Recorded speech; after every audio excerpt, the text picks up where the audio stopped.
The Lord be with you. A reading from the Holy Gospel according to Luke. Why do you look at the speck in another's eye, but do not notice the log in your own eye? Or how can you say to another, let me take the speck out of your eye, when you yourself do not see the log that is in your own eye? First, take the log out of your own eye, and then you will see clearly to take the speck that is in the other's eye. For there is no good tree which produces bad fruit, nor on the other hand a bad tree which produces good fruit. For each tree is known by its own fruit. Because people do not gather figs from thorns, nor do they pick grapes from a briar bush. The good person out of the good treasure of the heart brings forth what is good, and the evil person out of the evil treasure brings forth what is evil. For the mouth speaks from what fills the heart. A gospel inspired by God.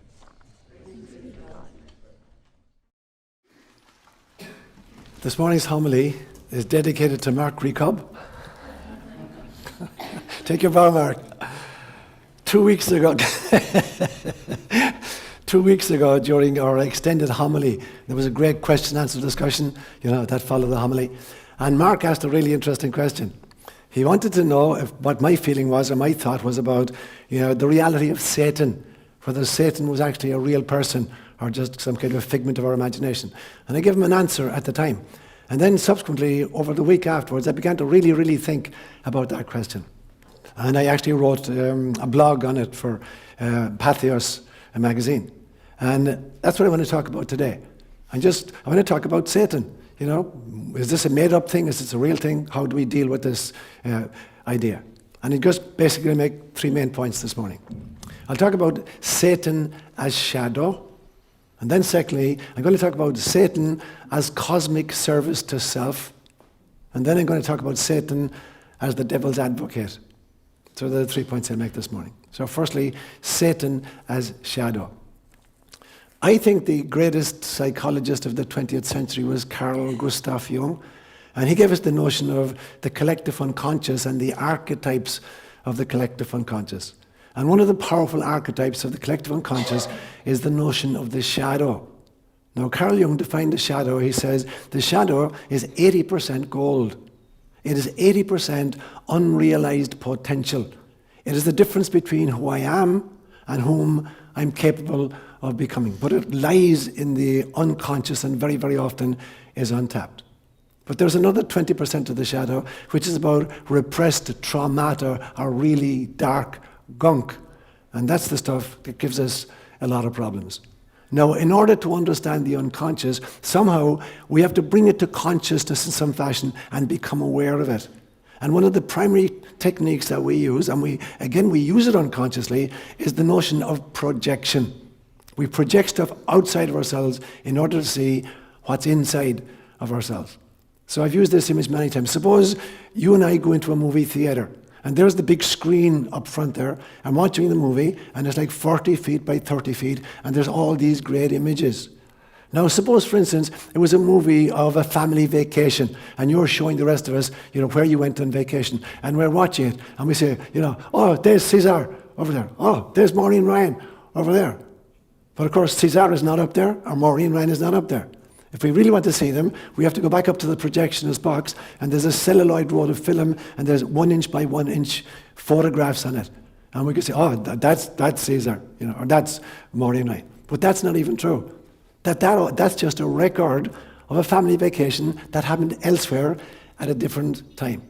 But in order to recapture that, to record it, and to celebrate it, we're not going to go through the celluloid roll, one frame at a time. It's a very boring way to look at a family vacation. And so we project it, and it enlarges it, and it creates the notion of change and of motion.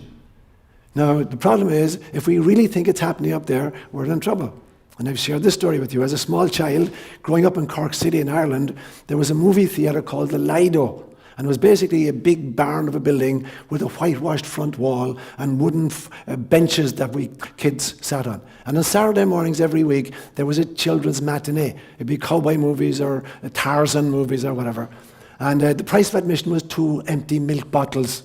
So we'd wash the bottles and bring them in, and that's how you got in. But we'd fill up our pockets with stones because we knew inevitably there was going to be a bad guy somewhere in the movie. And when the bad guy arrived on the screen and he's crawling up behind the good guy and the good guy doesn't notice, we'd shout unsolicited advice to him, "Look out behind you! The bad guy's catching up behind you." And of course the good guy would ignore our protest, so we take out our stones and we start pelting the screen at the bad guy. And 2 or 3 minutes into this fuselage, a big burly steward would come in and he'd randomly pick 2 or 3 guys out of the audience and just fire their asses out of the movie theatre. And then we'd all quieten down for about 10 minutes until the bad guy started doing his stuff again, and out would come the rest of the stones and we start pitching them. Now most of us act like that. Most of us project our shadow material onto other people and then we throw stones at it because we think it's actually happening out there. So projection is only the first half of a 2-stage process. The second piece is called introjection. We project out only so we can see clearly, so we get a 40-foot screen instead of a 1-inch square screen. But we have to realize then, it is not happening on the screen, it's happening inside my heart. So now that I can see it clearly by magnifying it and projecting it, I now have to introject it and realize it's happening in here. And so there's projection outside and introjection coming back in. So that's what we're supposed to do, but mostly we don't do it. And so here's what tends to happen. When we project our shadow as an individual person, when I project my shadow, the unrecognized gunk inside my own unconscious, when I fail to deal with that, I'm going to project it onto somebody else. And then 1 or 2 things is going to happen.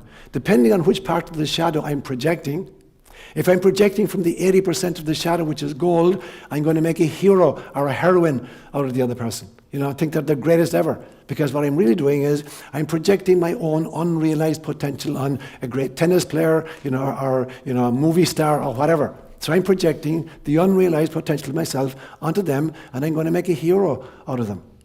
If I'm projecting from the other 20%, I'm going to make a villain out of the other person, and then I'm going to throw stones at that other person.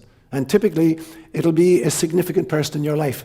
Whether that significant person, is a family member or an enemy figure. But they're significant of the fact that they create all this kind of emotional turmoil inside in you.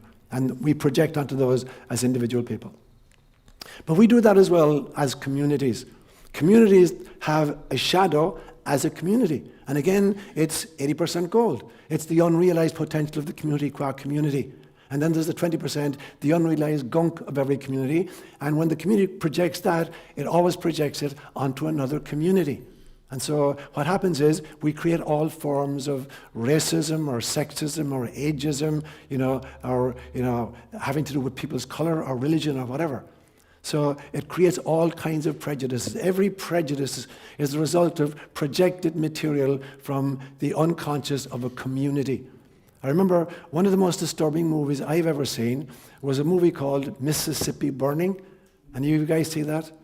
Yeah, in the 60s in the southern part of our country. And the part of that movie that upset me the most was this. In the movie, a young white woman is being interviewed by a newspaper reporter in the middle of all this turmoil. And she's nursing her little infant at her breast while she's being interviewed. And she's spewing out this vitriol against the black community, saying, if we don't, keep these people in their places, they'll be raping white women, and they'll be killing white men, and they'll be burning down the homes of whites and burning down our churches. And she was describing precisely what the white community was doing to the black community. And so here's prejudice now at its worst. Here's projected material. We're taking the unrealized gunk of an entire community and we're projecting it onto another community. So that's what happens when the shadow of an entire group is not recognized and is not worked with. We got to find somebody else, some other target to project the stuff onto. We do it even as nations. Individual nations do this, where we look at the unrealized potential of ourselves, and we admire some other nation. Or we look at the gunk inside in our stuff, and instead of seeing it inside, we project it outside. And this is big, big, big, big industry. There are billions of dollars every year spent on the propaganda of trying to point out to the nation who the real bad guys are. And this happens no matter where you live in the world. The bad guy is always living someplace else and doing, his shtick someplace else. But there's literally millions of dollars spent in propaganda in telling us who the bad guys are. And the bad guys are never us. The bad guys are always somebody else. And then having spent billions of dollars in propaganda, we go on and literally we spend trillions of dollars in making war against the enemies we've created through our projection. Every single war that's been fought in human history is a result of unrealized shadow material on the part of one nation projected onto another, and then we go and we fight it out there. So that's what happens when an entire nation projects its shadow material onto another nation. But we even do it as a species. It doesn't just stop at national boundaries. We do it as a species. The entire human species projects its own gunk, and very often we project it onto nature. And nature, at very best, then just becomes a resource, or worse, it becomes the enemy that needs to be controlled and dominated. And we now live in a period of human history where it's almost like we've been created a murder-suicide pact with nature, where we're murdering nature, that which sustains us and feeds us, so that like a cancer, when we've killed our host, the cancer itself has to die, because there's nothing left to sustain it. And that's what we're doing vis-a-vis nature. Now, wedged in between the east coast of Asia and the west coast of North America is a huge area where there's a huge gyre, a kind of a spiral current, huge ocean currents that spiral into an area. And it gathers up all the garbage from Asia and from the North American continent.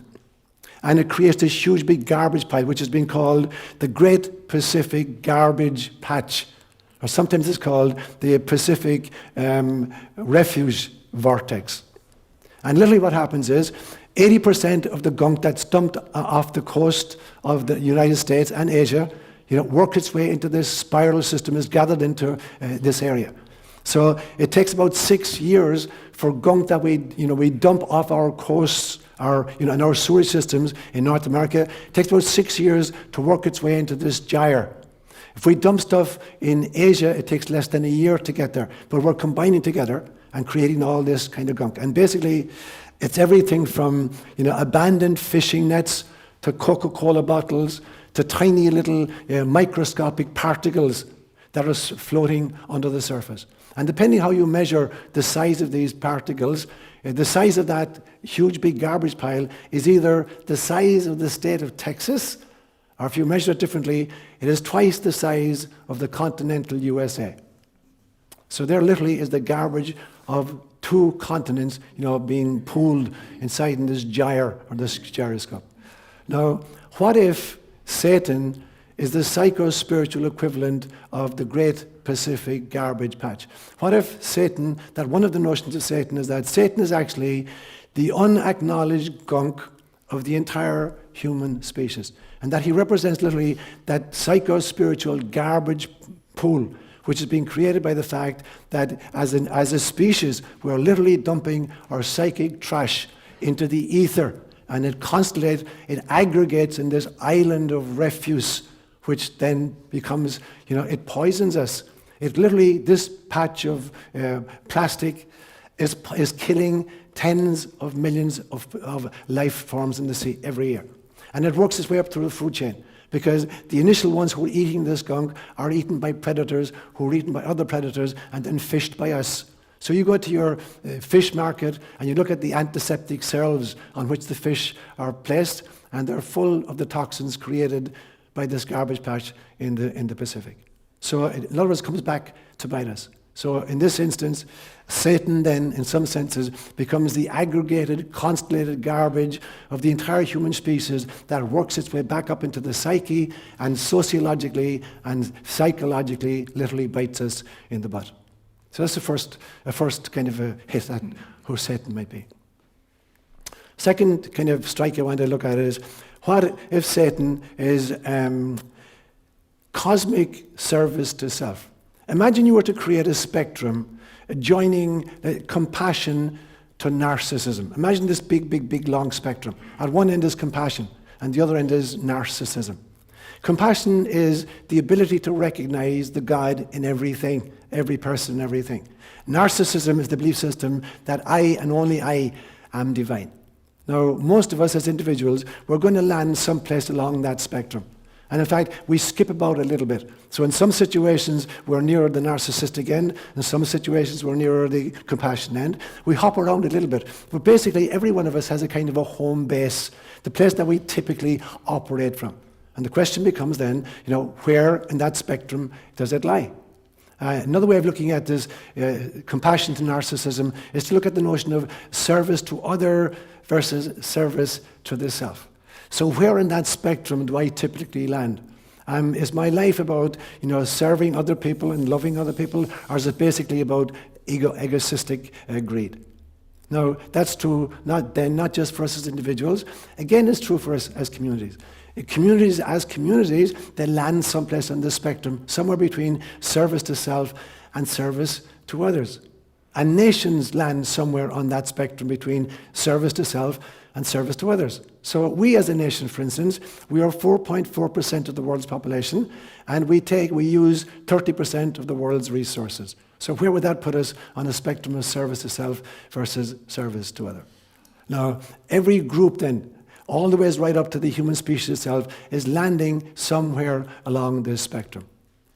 Now, in 1964, a very brilliant Russian astrophysicist, a guy called Nikolai Kardashev, he created a categorization of galactic civilizations. He posited that out in the cosmos, given the age of the cosmos, 13.7 billion years of age, literally 3 or 4 times older than our solar system, there must be advanced civilizations. So he created a categorization system in which he posited that there were 3 types.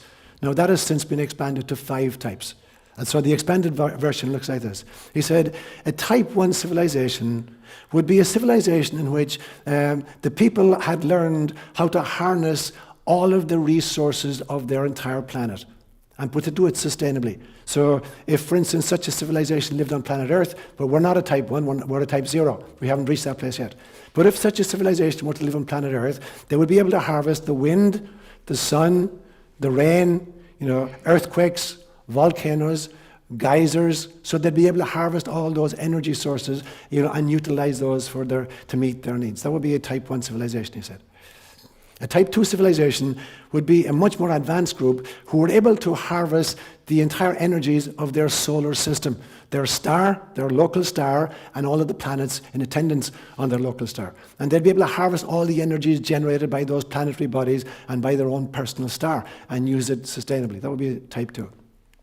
Type 3 civilization would be a much, much more advanced civilization that could do that for their entire galaxy, that they could literally harness the energies of the galaxy and utilize it to meet their own needs, but do it so sustainably.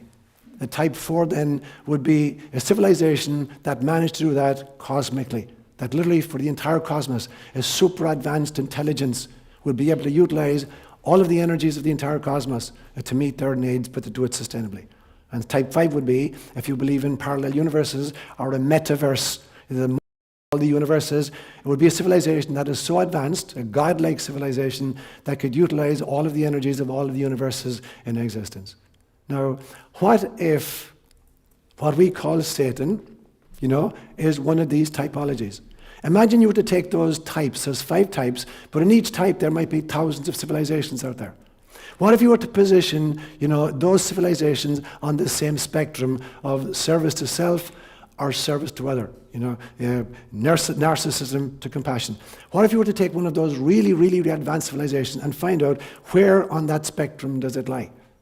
And imagine that there were a civilization, or 1 or 2 or more civilizations, that lie on the service to self end of the spectrum, or on the narcissistic end of the spectrum.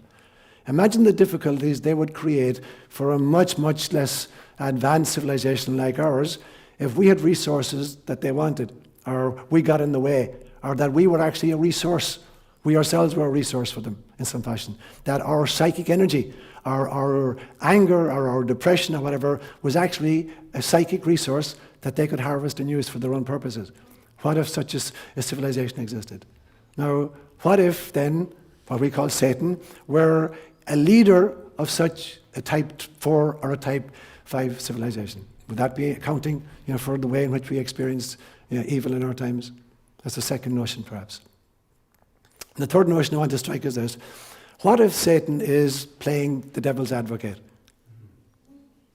You know, this very counterintuitive notion in Roman Catholicism that when a holy person is up for canonization, the investigators appoint a theologian who is given the name the devil's advocate, and his purpose is to try to derail this process. Now that sounds really counterintuitive. Why would you try to derail the process? And the thinking behind it is this. You want to make really, really sure that the person really, really is a holy person. You don't want to canonize somebody and then find out later that this guy was a total renegade, and then the Catholic Church winds up with egg all over its face. And so you want to make sure that that doesn't happen. So you make every effort to make sure that this person actually is worthy of canonization. Now, that person is then called the devil's advocate. Now, the very first instance of the devil's advocate is actually found in the book of Job in the Old Testament, in the Hebrew Scriptures. And literally it's a story, we're told at the beginning of the story, that God and the sons of God were talking among themselves, and Satan was present. Now, it's not that Satan had infiltrated this group. Satan was one of the sons of God. And all of these sons of God are having a conversation with Source, or with God. And God wants to canonize Job. And he says to the whole crowd, do you see my servant Job, this human being? Has there ever been anybody like that who's been more faithful and more spiritual? And they're saying, well, he's a really good guy, yep, he's keeping all the commandments, yep, he loves you lots. And Satan says, hold on a minute. He says, why wouldn't he? You've given him every kind of blessing. He's got great health, he's got beautiful children, he's a very, very powerful man, everybody respects him. He's got thousands of goats and cattle and camels and donkeys of all kinds. Why wouldn't he be good? And God says, what do you mean? Now, in the Hebrew Scriptures, the word Satan actually means, you can translate it as adversary or opposer, or accuser. So it's somebody who plays literally the prosecuting attorney. And so Satan says to God, and Satan is one of the sons of God. Satan is not an infiltrator into this meeting. Satan is one of the sons of God. But his job somehow is to be the adversary, to be the devil's advocate. And he says to God, well, what would happen if you took some of these blessings away from him? And God says, what do you mean? He says, well, suppose we took all his cattle, that we sent down some raiders and they stole all his donkeys and his sheep and his goats and whatever. Do you think he'd continue to be happy then and to worship you and to be grateful? So God said, go for it. Do it. So the next day, raiders come in and they totally demolish all his herds. And we're told Job continued to praise God. And God said, see, I told you. And Satan says, yeah, he says, you can take his property away. But what would happen, for instance, if you raised your hand against his children? And God says, go for it. And so a few days later, all of the kids are at a big party being thrown by the elder brother. And as they're at this party, the roof of the building collapsed and all the kids are killed. And Job continued to praise God. God says, see, I told you, this guy is unshakable, his faith is unshakable. And finally, Satan says, okay, he says, you can take anything from a person, take their kids, you can take their property, but if you touch his own body, see what happens. And God says, okay, this is it, but you're not allowed to kill him, so go for it. And so Satan visits all kinds of eczemas and sores and pustules on Job's body, and that's the final straw.